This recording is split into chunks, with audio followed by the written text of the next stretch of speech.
one of the first things we're seeing is this generation is definitely not the trophy generation. They've been raised by skeptical Generation Xers who've said, you got a trophy for that? Are you kidding me? You didn't even do anything.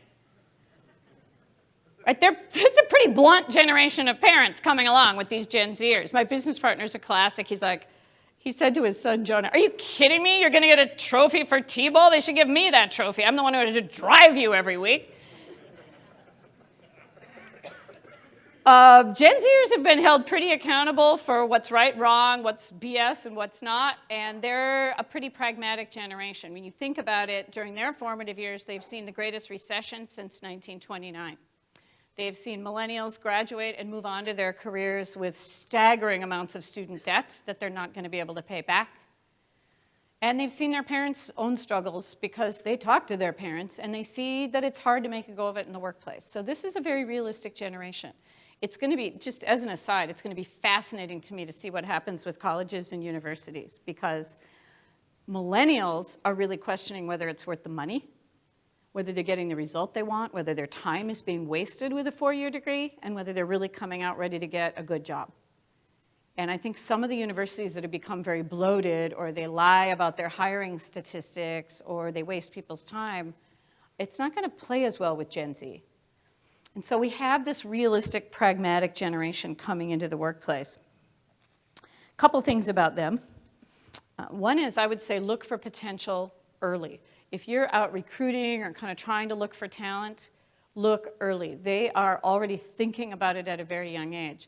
I do a certain amount of work in the healthcare industry, and they have a lot of worker shortages in healthcare.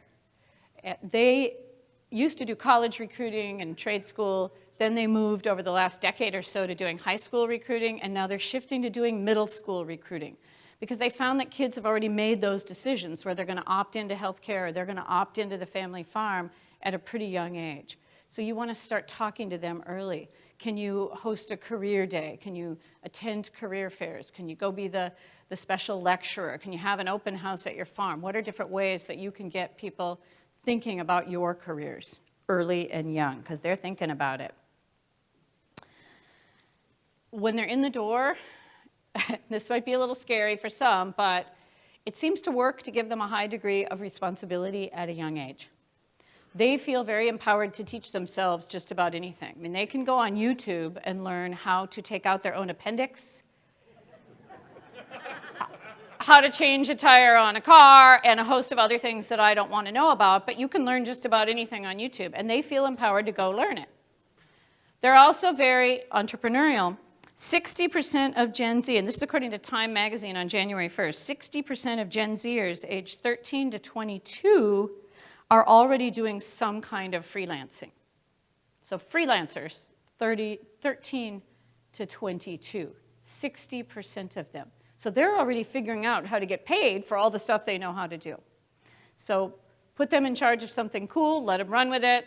I would say if you're going to do that, which can sound a little scary at times, just give them check marks. I want you to get to this place with it then and check in with me, or here's the result I need to see next. Here's a good follow-through plan so they know when they've got to circle back. But this is a generation that really wants to do real stuff. The other thing, and we talked about this a little bit at our table, is you've got to really tell your story well to this next generation because we want to find ways to get them to fall in love with the work you do. And that means publicizing your story. What do you love about what you do? And I think, I don't know in your industry as much. I haven't been at your dinner table, but I think at too many dinner tables, the baby boomers and Gen Xers come home from work, and what do we talk about over dinner? How much our back hurts, how much we hate our boss, what a miserable day it was, how farm prices suck. I mean, that's the conversation. And we need to have the conversations about what we love, what we learned, what we accomplished, and make sure they're hearing that. And we need to publicize that story and get it out there. Because when I watch something like those slides of Sandy Larson's life, I want to go to there. I want to come over and be part of that world, but that story needs to get out. One agriculture CEO put it this way. He said, you really have to create a sense of excitement in others for what we do. He said, most people will not get excited at getting out of bed to cut lettuce in the heat at 6 o'clock a.m. But when you tell them about our new technologies, about the GPS features in the John Deere tractors, the way we're reducing our carbon footprint, the way we're taking care of the land, the way we're protecting the food source, then you remove the boring tag from farming, and people begin to take it seriously as a career. And I really encourage you to tell that story, not just at your own dinner table, but in your community as well. And finally, for Gen Zers, they're going to be a globally networked generation, and it's not going to matter where they live. They could live in Malaysia, they can live on the farm, but they're going to have a big network. And I would suggest to you, help them develop their network. Can you hook them up with a good mentor? Can you send them to maybe a travel trip to a course or to a conference? I was reading about the National Young Farmers Coalition sponsors something called Farm Hack, which is a conference for young farm innovators. And I think that would be really cool for Gen Zers to meet other ones who they can then put into their database and stay in touch as they begin to develop their ideas for the future. So I think the idea is with every generation, we're all investing in each other all the time. And ultimately, even though I've tried to show you some of these influences and conditions that shaped us differently, bottom line, when we interview generations, they do kind of want the same thing. They want to do good work with people they care about and find meaning in the work they do.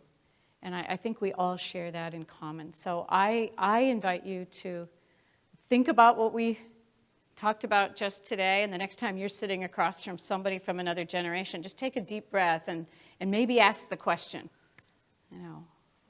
what makes you think that? Or what brought you to that conclusion? Or how did you get where you got?